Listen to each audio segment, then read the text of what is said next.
Hey friends, what's up? Welcome back to Babylon Talmud. Today we're studying Daf Chaf Daled, Daf 24 of Masechta Sukkah. So we kind of stopped at the top of Chaf Gimel Amud Beis yesterday, just because there wasn't really a better place to stop really, but Chaf Gimel Amud Beis is pretty small. And interestingly, it's actually a Gemara we've seen a whole bunch of times already. I think it's probably at least our third time seeing it. It's like that Brera Sugya, but we're not really getting into Brera so much. Today's daf, the first part of the daf continues on the machlokas, right? We had yesterday at the end of the day, machlokas between Reb Meir and Reb Yehuda about can you use an animal for the wall of the sukkah. There was machlokas between Reb Meir and Reb Yehuda, and then machlokas between Abaye and Reb Zeir about how to understand Reb Meir's opinion. So we're going to explore that further.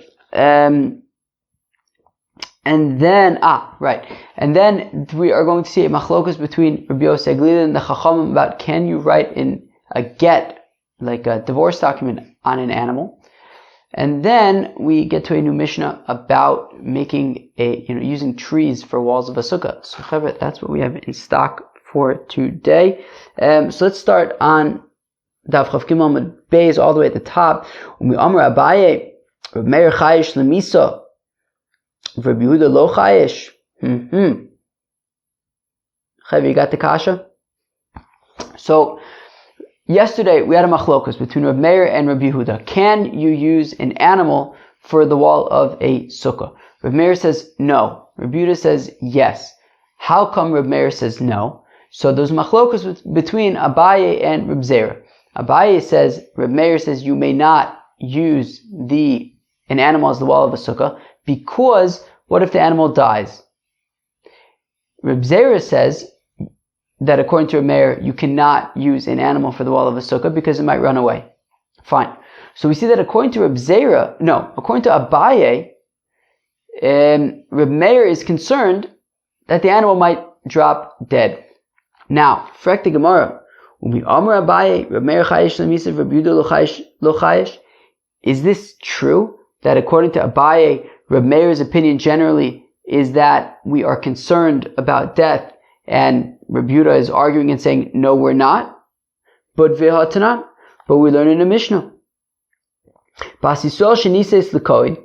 If you have a woman who is a Bas Yisrael, right? Her father is not a Kohen or Levi, a Bas Yisrael. Shenises l'Kohen, who gets married to a Kohen. So now, as long as she's married to a Kohen, so she's allowed to eat truma. And her husband goes on a trip somewhere. She can continue to eat truma. Right? She's married to a Kohen. She can eat truma. Her husband goes on a trip somewhere. She can assume he's alive. And as long as he's alive, they're married. She can eat truma, even when he's on his trip. But we ask the kasha. If you have the same case, but her husband says to her, here is a divorce document, and it becomes, and we are divorced 1 hour before I die. So Kilu, in the event that I die, 1 hour prior, we are already divorced, and that way, she doesn't have to deal with chalitza and all that kind of stuff if they don't have any children, whatever.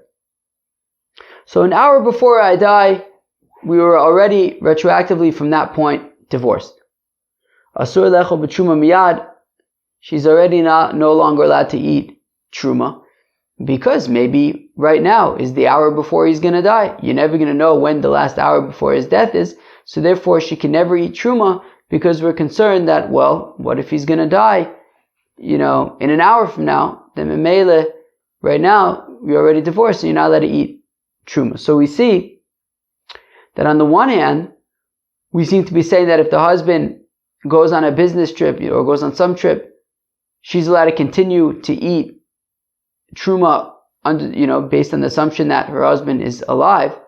Yet we have this other brisa which says that here's your divorce document under the condition, and it becomes your divorce document an hour before I die, now she's no longer allowed to eat truma because maybe this is the hour before he's going to die, meaning that we have to be concerned that he is going to die. So in the first case, we're not concerned that the husband's going to die. In the second case, we are concerned that the husband's going to die. From Abaye, lo kasha. And Abaye says, don't worry about it.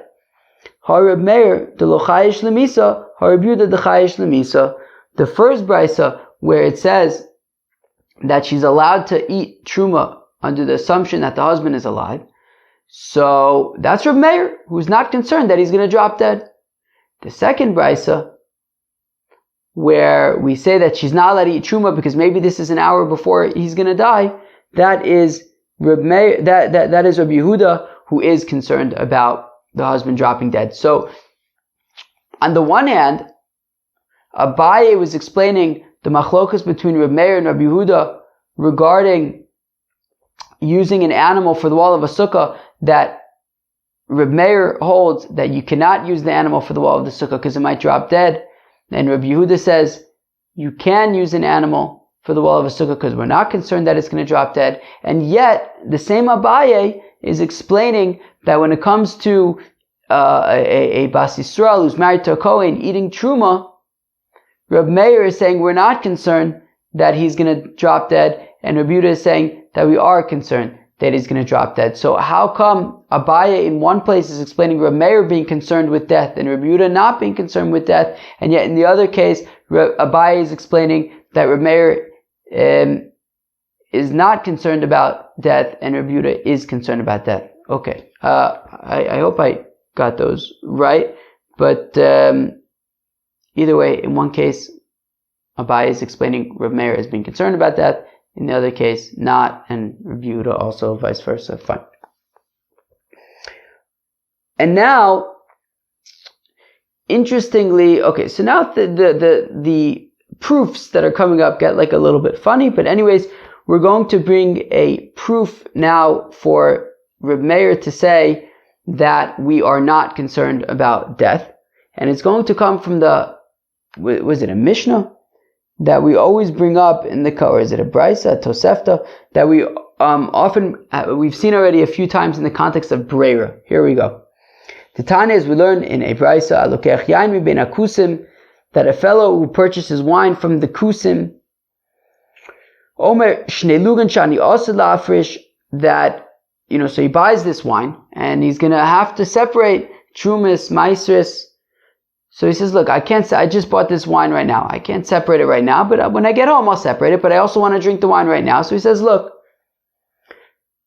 Shnei Lugan Shani Osed La'afrish, that when I get home, I'm going to separate Trumas and Maisris. So in the future, when I'm going to separate 2 loaves, assuming that there were 100 loaves in total in the wine, so the 2 loaves that in the future I'm going to separate, Hare and Truma, they are Truma.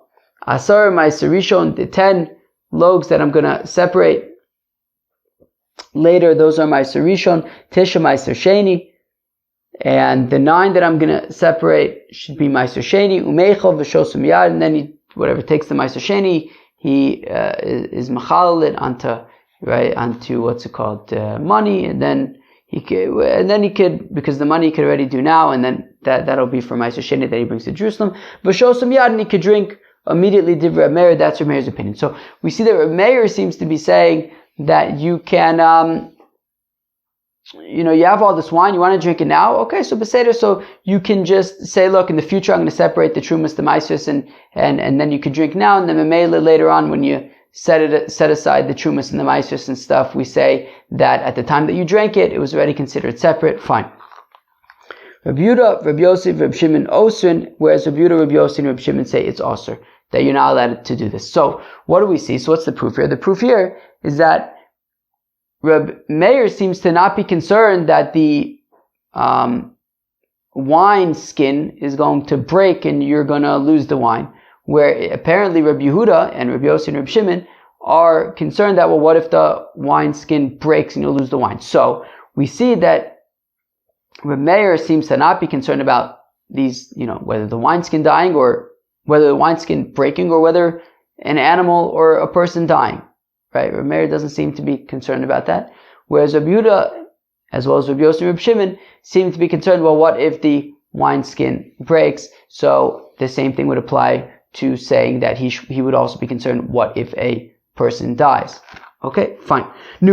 So what do we see? So the kasha was that Abaye yesterday was explaining that according to Reb Meir, we are concerned about death, whereas today, Abaye seems to be explaining that explaining that Reb Meir is not concerned about death, as we see from the fact, Abaye is explaining that Reb Meir is not concerned about death, as we see from the wine of the kuti, is that he's not concerned that the wineskin is going to break, and therefore that's why he's able to explain that Reb Meir says that when it comes, that is why Abaye is able to explain that Reb Meir says that when it comes to the Bas Yisrael whose husband went on a trip, she's allowed to continue to eat truma, because Reb Meir holds that we are not concerned that he's going to die. However, the problem is that yesterday Abaye explained to Reb Meir that we're concerned that the animal is going to die. So which is it? On the one hand, he's concerned about death when it comes to the animal for Sukkah. On the other hand, Abaye is explaining to Reb Meir that he's not concerned about death when it comes to a Bas Yisrael being able to eat truma even when her husband's away, and he seems to be proving that from the brisa regarding drinking the wine of kusim. Epoch. The Gemara says, okay, just switch it around. Reb Meir chayish lemisa, Reb Yehuda lo chayish lemisa. So the Gemara says, no, switch it around. Meaning, when we have these contradictory brises, right? One of them saying that when a Bas Yisrael's husband, who's a Kohen, goes away on a trip, she's allowed to continue to eat truma. That's Rabbi Yehuda, who is not concerned about death. Whereas the brisa that says that when a husband gives, right, a Kohen gives his Bas Yisrael wife a get and says, this is your get, an hour before I die, she's no longer allowed to eat truma. That is Reb Meir, who is concerned about death.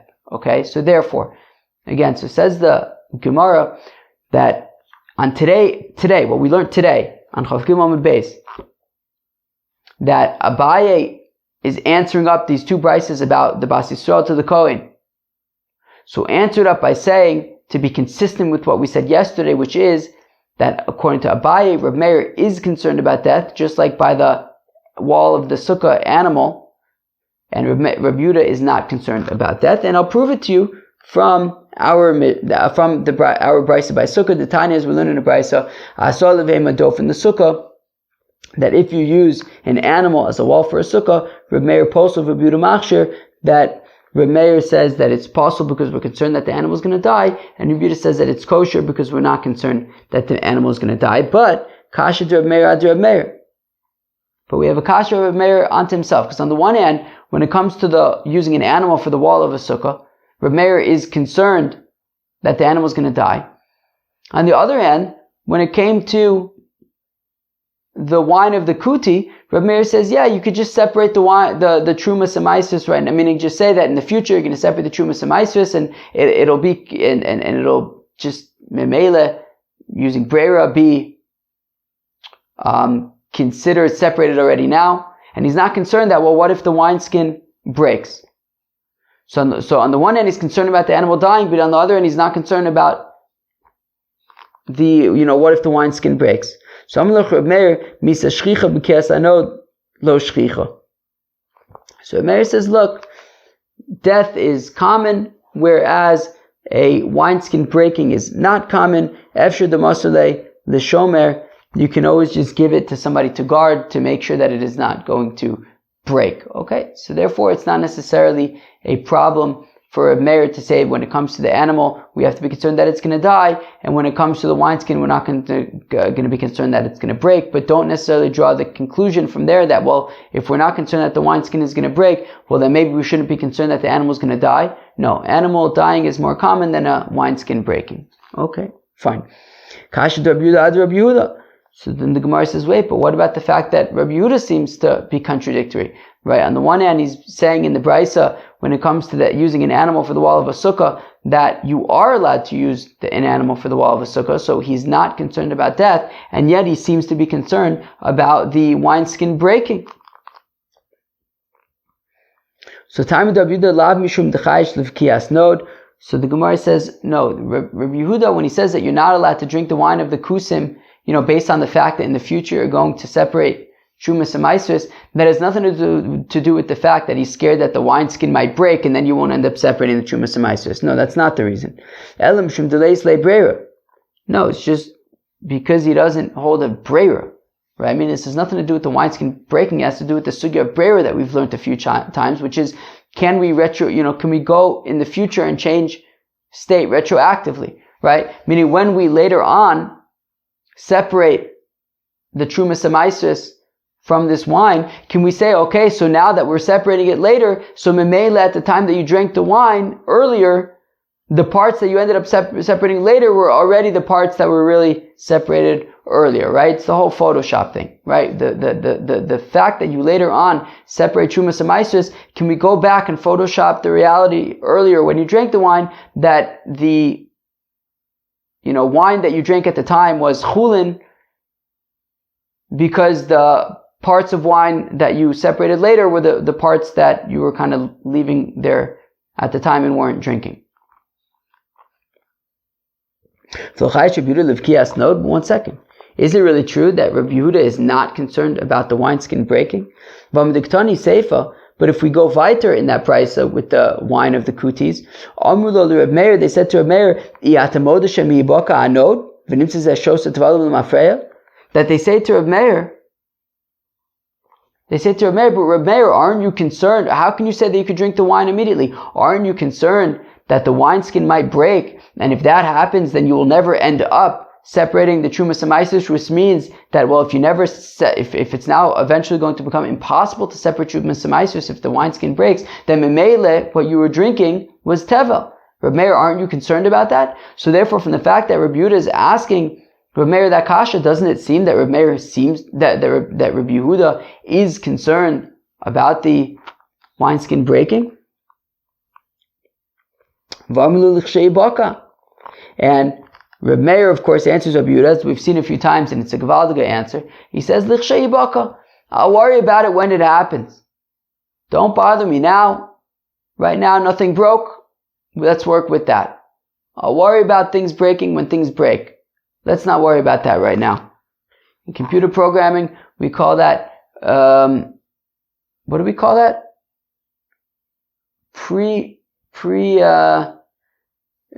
Pre-something optimization. What's that called? Premature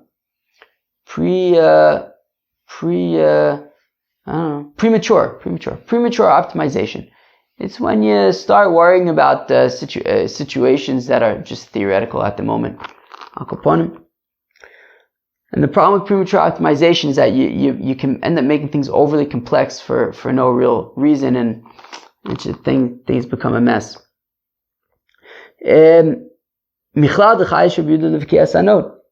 So what do we see? So we see that Rabbi Yehuda does seem to be concerned about things, the wineskin breaking, which is why he's saying, Reb Meir, aren't you concerned that the wineskin is going to break? And therefore, just like Rabbi Yehuda is concerned about the wineskin breaking, shouldn't he be concerned that an animal might die? He's concerned about these kinds of unpredictable situations. So my answer is also Rabbi Yehuda with the comment of Reb Meir. No, what Rabbi Yehuda is saying to Reb Meir is, look, Ledidi leis li breira. Look, I don't hold a breira. And therefore, the reason why you can't drink the wine from the kutim right now is because you can't just later on go and Photoshop things and say that what you're drinking now was memele chulin. You can't do that. Nothing to do with wineskins. It has to do with breira. I don't hold a breira. That's why it's not allowed. However, but according to you, Reb Meir, diyesh breira, that you do hold a breira, and therefore later on when you separate the Trumas and Maasros, you could theoretically go back memele and say that what you drank was chulin. But aren't you concerned nonetheless that the wineskin might break?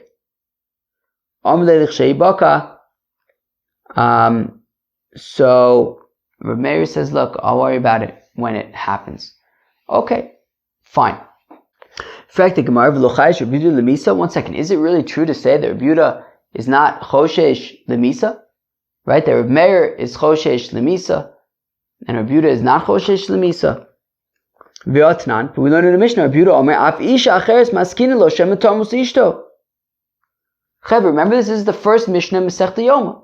What does Reb Yehuda say? Reb Yehuda says that you have to set aside a separate wife for the Kohen Gadol just in case his wife dies, and then it won't be v'chipur ba'adav ad beiso. Right? It says, right, beiso zo ishto, that a Kohen Gadol has to have a wife. What if his wife dies? Then he won't be able to have a proper kapara, and therefore you even have to have a backup wife for the Kohen Gadol. So we seem to be saying that Reb Yehuda is saying that you have to have even another wife for the Kohen Gadol just in case his wife dies. So we see that Reb Yehuda seems to be choshesh lemisa. So the Gemara answers, Idmar Allah, it was said about that, Rav Huna bar Yoshua, my la'asu b'chapara, that they made right, when it comes to the kapara of Yom Kippur, we have, sort of special treatment, and while in normal cases, we wouldn't be concerned about Misa, when it comes to kapara of Yom Kippur, we're particularly sensitive, and that is why Reb Yehuda says we have to set aside a separate wife, but in general, Reb Yehuda would not be concerned Lemisa. Now the Gemara asks a kasha on both Abaye and Reb Zera's explanation of Reb Meir's opinion, right? That Reb Meir says that you're not allowed to use a live animal for the wall of a sukkah. That's what Reb Meir says. Abaye says it's because we're concerned that the animal might die.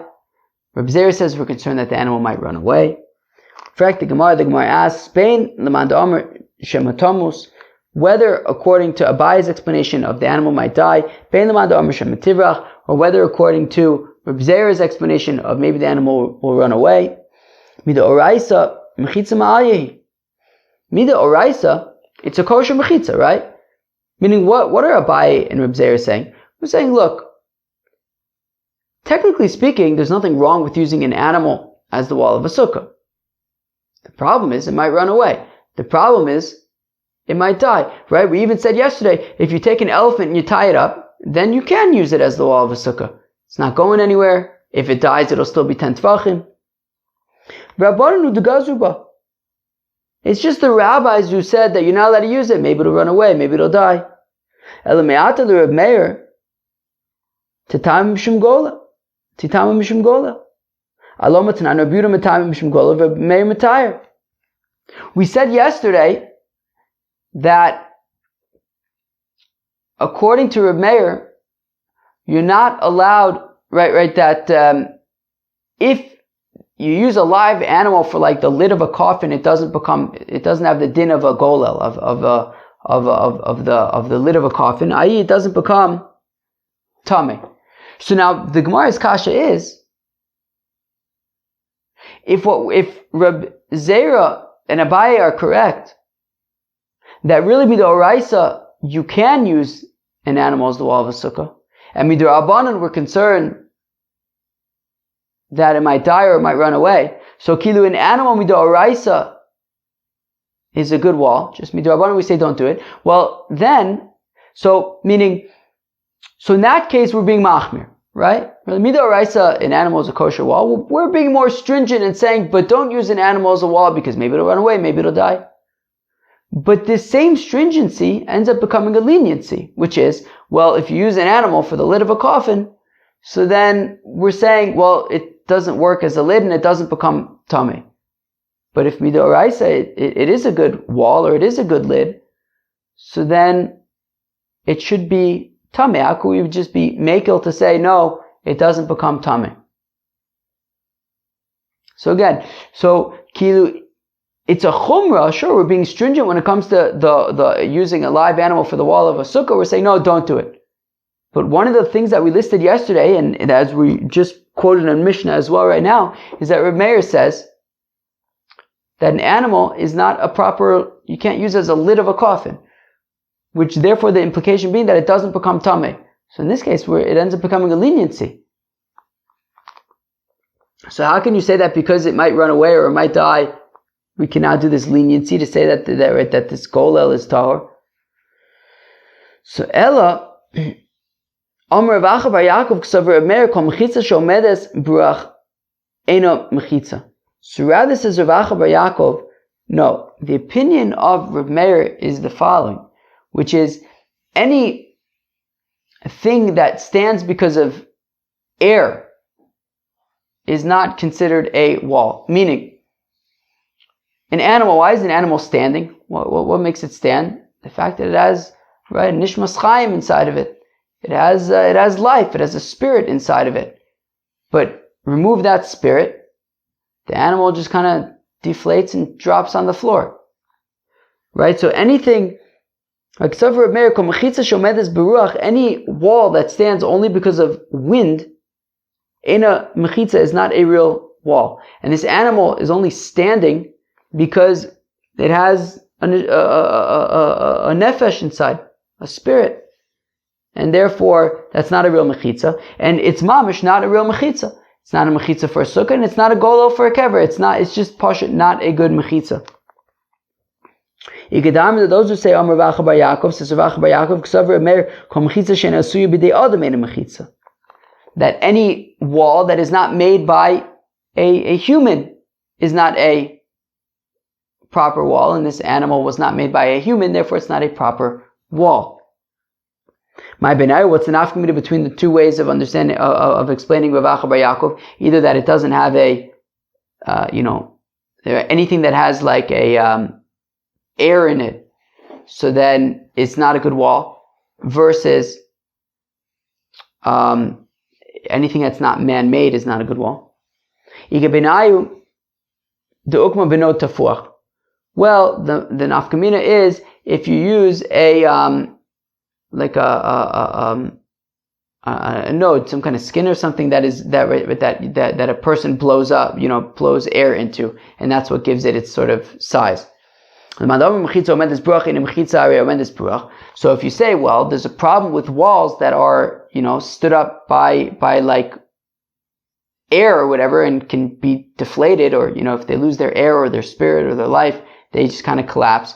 Well, then if you take like, I don't know, a wine skin or something, you fill it up with air or something, you can't use that as a wall because it's, inflated with air. The mandarmeno asuyi bidei adam, are asuyi bidei adam. And according to the opinion that in order for it to be a wall, it has to be man-made, well, this is man-made. So that's enough kamina. So on the one hand, it's man-made, but it's filled with air. So if you say it's a problem for it to be filled with air, well, this is a problem. But if you say that it just has to be man-made, well, it's man-made, so it's okay. Okay, Seder. So that's how Rav Acha bar Yaakov wants to explain Rav Meir, which is to say that it's not about some din derabanan. It's mamish not an acceptable wall because either because this animal has life inside of it, or because it's not man-made. Okay. Omar Ma, we said earlier, Mishum Rabbi Yossi Aglili Amu Afin Kosvin Olav Gitei Noshim. So Rabbi Yossi Aglili had said earlier that you're not allowed to write a divorce document on a live animal. My time with Rabbi Yossi Aglili, Rabbi Yossi Aglili says that the Tanya, as we learned in a Brisa, Sefer in Liela Sefer. Okay? That the pasuk says by a divorce document, that he writes for her a book of separation. So all I know is a sefer, a document that's written on parchment. How do I know that you could write the divorce document on wood, on other things, on paper? Therefore it says, he writes for her. However he writes for her. You want to write it on wood, you want to write it on paper, fine. Well, then what do we learn from sefer, which implies that it would have to be cloth, parchment? Well, just like a book is something that's inanimate and it does not eat. Also anything that is inanimate and does not eat. But an animal, says the Tanakh, or I guess we're assuming it was Rabbi Yossi Aglili, that an animal has life in it and eats, and you cannot write a divorce document on an animal. V'Rabbanon, the rabbis who argue and say that you can theoretically write a divorce document on an animal. Ikasav basefer kidika amar. If it said basefer, so then I would say, like you're saying, that it would have to be an inanimate object. But now that it just says sefer, not ba sefer, so it needs to be something that informs information. Sfiras dvarim ba'alma, just needs to, tell us what's going on. And however you want to say it. If you want to write it on an animal, write it on an animal, no problem. But according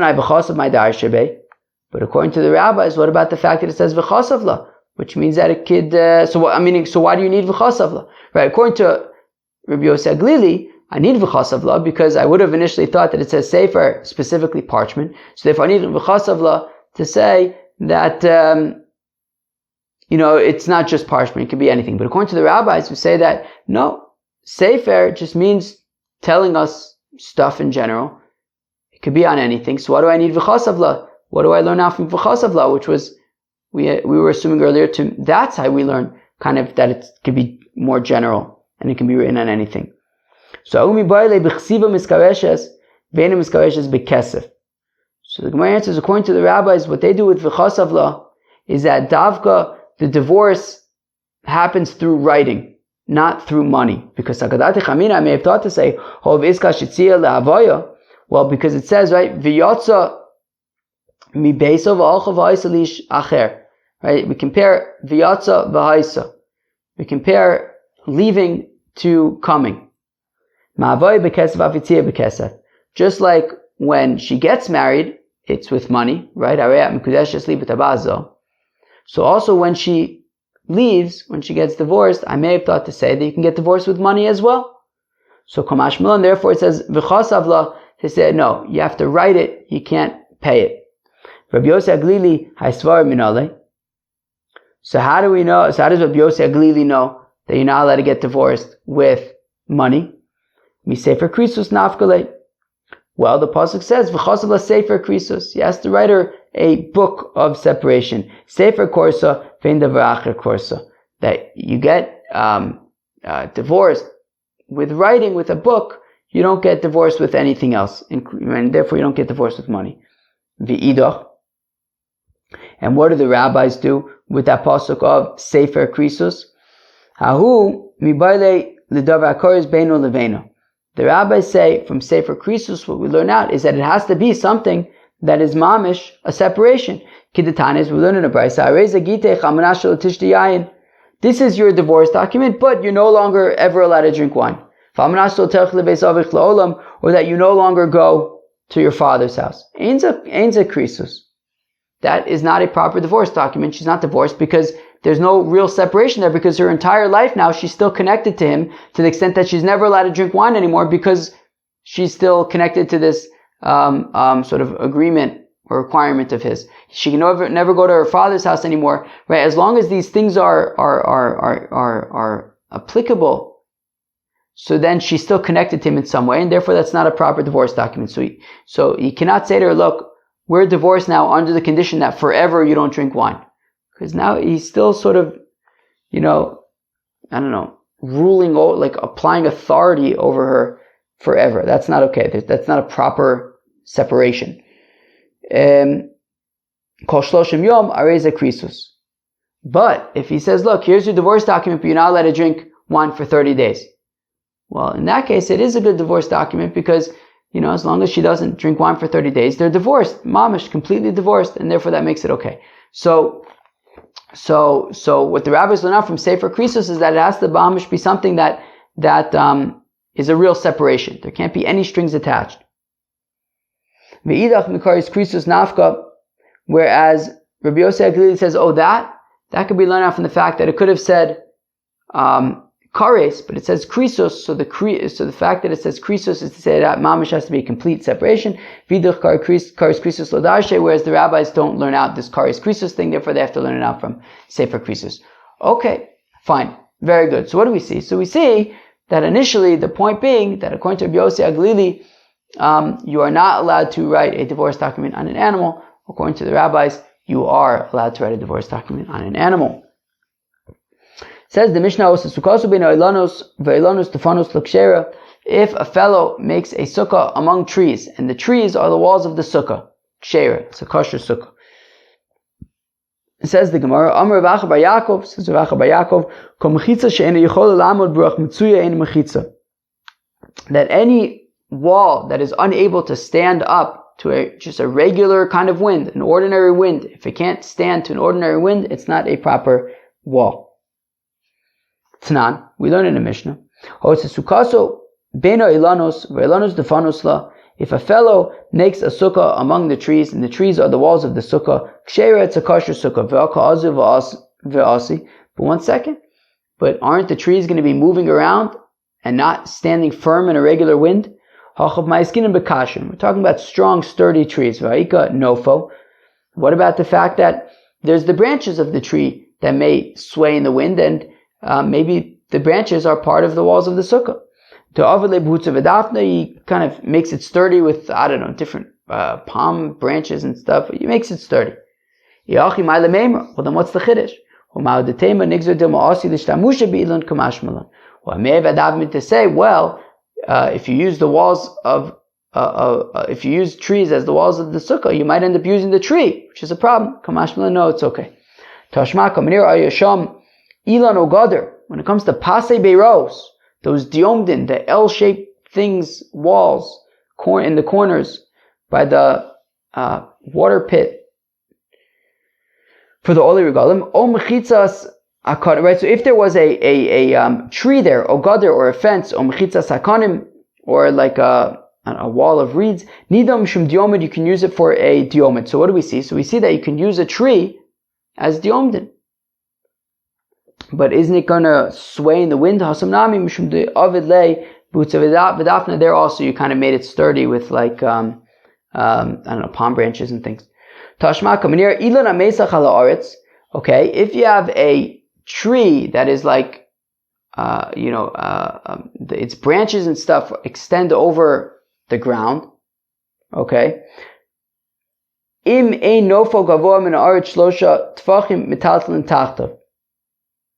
So we say, so if you have sort of the branches and stuff of the tree, and they're like extending over the ground, if the branches go down to the ground and they're within 3 tfachim of the ground, so then we can treat it as if mamish, the branches are like walls surrounding the tree, and you can carry under this tree. It's Gemara we saw in Eruvin.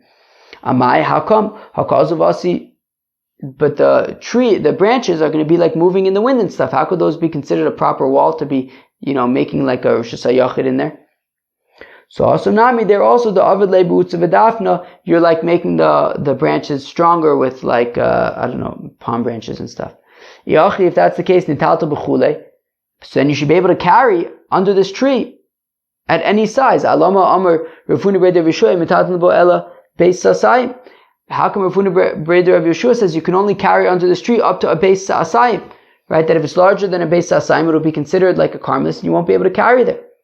But if it's just Rosh Hashanah, what's the problem? So Mishum Da'ave Dir Shetashmish La'aver V'chodir Shetashmish La'aver Emitatlan Bo Ela Sasoy. Okay, because it's a Dir Shetashmish La'aver. It's a construct that is really only for the area outside of it. Meaning you're making this area just so that you have a place for the people to guard the fields. Meaning really it's the fields that are outside that need to get guarded. And you're only creating this space so that the people who are guarding the outside fields have a place to go from like the sun and stuff, but really the main thing being the fields. So it's a domain that's really made for the outside area, and a domain that's made for the outside area, you can only carry in it up until a Beis Asayim. After that, it would be actually I guess would that make it a karpaf? Well, no, a karpaf you can only carry in up to a Beis Asayim. Yeah, I guess it would make it a karpaf, as opposed to Rosh Hashanah. Okay. That was Daf Chav Dalet. I guess it was a little bit more involved than I anticipated. But then again, we also did kind of like a daf and a half, because we literally did the entire Chav Gimel and Beis. Anyways, Chav, what did we talk about? So, the first part of the daf continues on the machlokas between Reb Meir and Reb Yehuda regarding using an animal as the wall of a sukkah. Reb Meir says you're not allowed to use an animal as the wall of a sukkah. Reb Yehuda says that you are allowed to use an animal as the wall of a sukkah. Now, Abaye had explained yesterday that the reason for Reb Meir saying no is because we're concerned that the animal might die.